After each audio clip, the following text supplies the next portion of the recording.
दोस्तों, जीवन में कर्मों की मार से कोई बच नहीं पाया है। यदि आपके जीवन में भी दुखों ने आपको घेरा हुआ है तो सिर्फ 2-3 मिनट लगेंगे। इस कहानी को बड़े ध्यान से सुन लीजिएगा और समझ लीजिएगा, फिर आपको समझ में आएगा कि इस जीवन का मूल्य क्या है। बेईमानी का पैसा शरीर के एक एक अंग को फाड़ कर निकलता है। आज की कहानी एक सच्ची घटना पर आधारित है।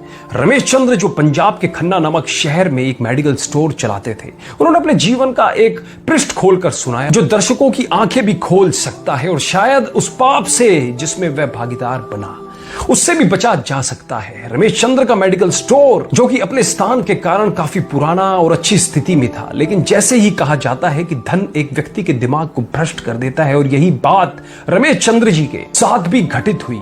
रमेश जी बताते हैं कि मेरा मेडिकल स्टोर बहुत अच्छी तरह से चलता था और मेरी आर्थिक स्थिति भी बहुत अच्छी थी। अपनी कमाई से मैंने जमीन और कुछ प्लॉट खरीदे और अपनी मेडिकल स्टोर के साथ एक क्लिनिकल लेबोरेटरी भी खोल ली। लेकिन मैं यहाँ झूठ नहीं बोलूंगा, मैं एक बहुत ही लालची किस्म का आदमी था, क्योंकि मेडिकल फील्ड में दोगुनी नहीं बल्कि कई गुना कमाई होती है। शायद ज्यादातर लोग इस बारे में नहीं जानते होंगे कि मेडिकल प्रोफेशन में 10 रुपए में आने वाली दवा आराम से 70-80 रुपए में बिक जाती है। लेकिन अगर कोई मुझसे कभी 2 रुपए भी कम करने को कहता तो मैं ग्राहक को मना कर देता। खैर, मैं हर किसी के बारे में बात नहीं कर रहा हूं, सिर्फ अपनी बात कर रहा हूं। और यहां इस कहानी में भी हम किसी और को दोष नहीं दे रहे हैं, बस एक कहानी के माध्यम से आपको समझाना चाह रहे हैं।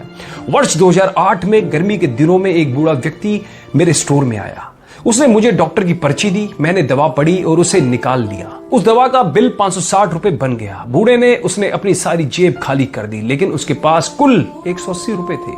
मैं उस समय बहुत गुस्से में था, क्योंकि मुझे काफी समय लगाकर उस बूढ़े व्यक्ति की दवा निकालनी पड़ी थी और ऊपर से उसके पास पर्याप्त पैसे भी नहीं थे। बूढ़ा दवा लेने से मना भी नहीं कर पा रहा था, शायद उसे दवा की सख्त जरूरत थी। फिर उस बूढ़े व्यक्ति ने कहा, मेरी मदद करो, मेरे पास कम पैसे हैं और मेरी पत्नी बीमार है, हमारे बच्चे भी हमें पूछते नहीं है, मैं अपनी पत्नी को इस तरह वृद्धावस्था में मरते हुए नहीं देख सकता। लेकिन मैंने उस समय उस बूढ़े व्यक्ति की बात नहीं सुनी और उसे दवा वापस छोड़ने के लिए कहा। यहां पर मैं एक बात कहना चाहूंगा कि वास्तव में उस बूढ़े व्यक्ति की दवा की कुल राशि 120 रुपए ही बनती थी।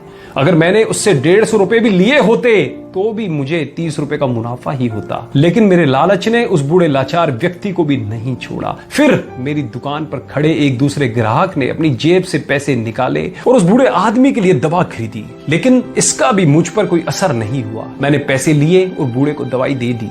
समय बीतता गया और वर्ष 2009 आ गया। मेरे इकलौते बेटे का ब्रेन ट्यूमर हो गया।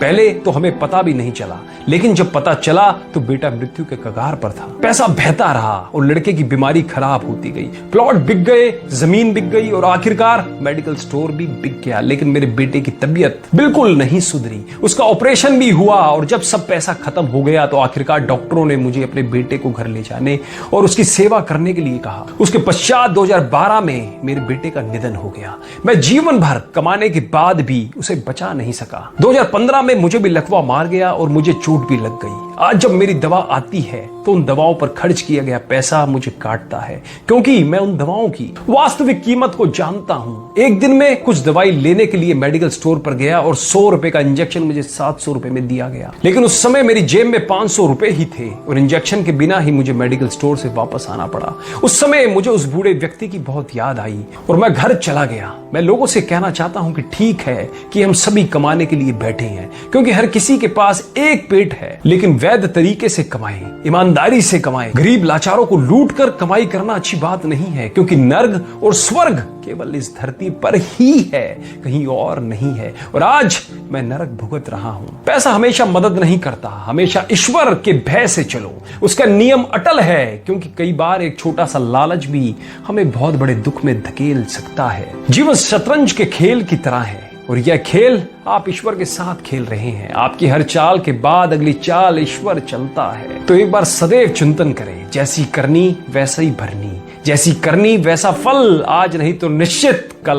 हम बदलेंगे, युग बदलेगा। कहानी अच्छी लगी हो तो अपने फेसबुक वॉल पर, अपने व्हाट्सएप ग्रुप में सभी दोस्तों रिश्तेदारों में इस वीडियो को ज्यादा से ज्यादा शेयर करो, जिनसे आज के समय जो लोग दूसरों की मजबूरियों का फायदा उठा रखे हैं उनकी मानसिक स्थिति के अंदर परिवर्तन आ सके और वो भी कुछ अच्छा काम कर सके। कहानी अच्छी लगी हो तो कमेंट भी जरूर कीजिएगा। धन्यवाद।